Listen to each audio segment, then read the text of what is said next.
It was Mother's Day, May 14th of 2017. I woke up and poured a cup of coffee and I took one sip and suddenly had this overwhelming textbook heart attack symptoms. Textbook. And I just went downhill.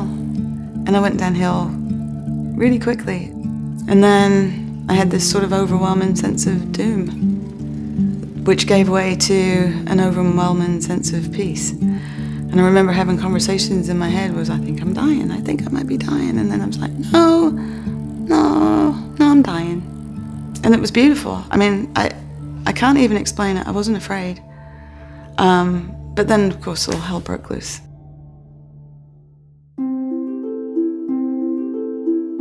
Belinda's my best friend. We've been together for a long time. It was a whirlwind when we met.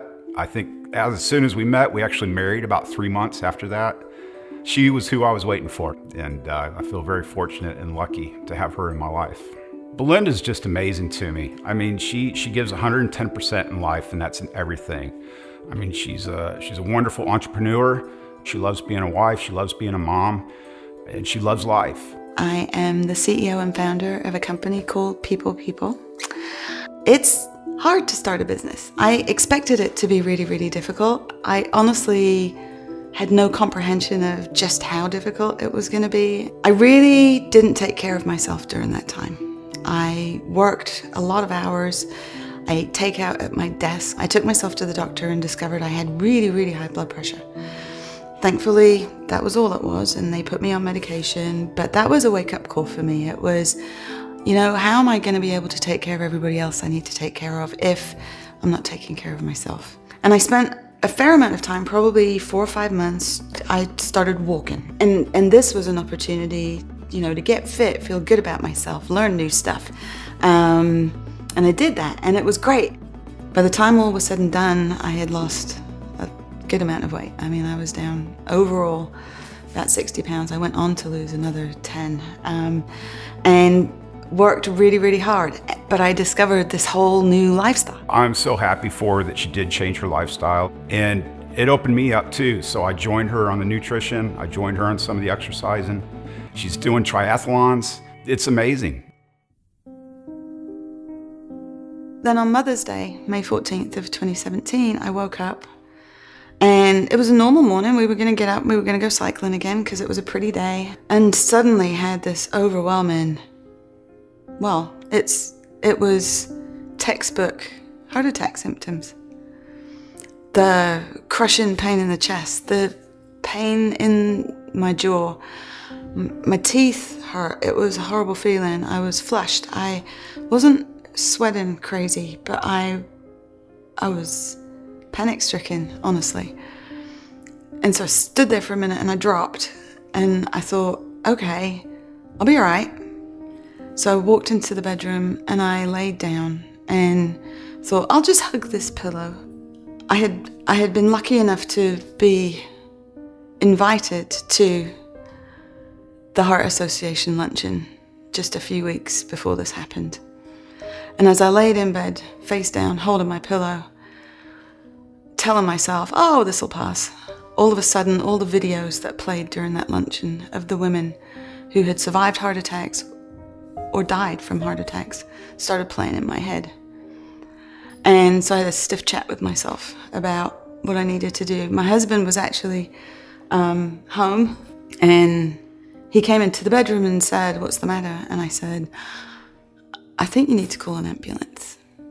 That was probably the scariest moment in my life, to see her and the paramedics showing up and her going off in the ambulance. I've got 2 girls, Lucy and Gemma. Gemma, my oldest, was about to get married. We were getting ready to go through the wedding prep. Beautiful son-in-law, Andy. They're married now. I got to go. It's funny, as you go through life, you never sort of picture yourself as ever leaving a void in anybody's life until you're slammed in the face with the potential of not being there for anybody anymore. So many things go through your mind. How's my husband Terry gonna do this? You know, how's their life going to look if I'm not here?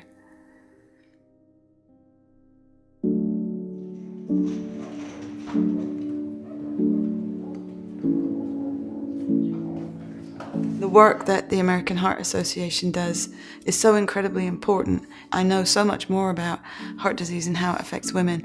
And the reason I want to tell this story is because we as women ignore it. And I know that for the women in this room, there's a good percentage of them that are doing that right now.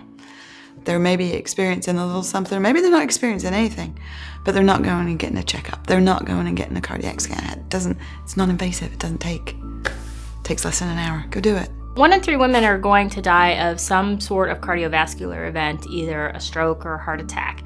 That's more than are going to die of breast cancer or any GYN cancer or skin cancer and all those other causes that are very important that we put research into.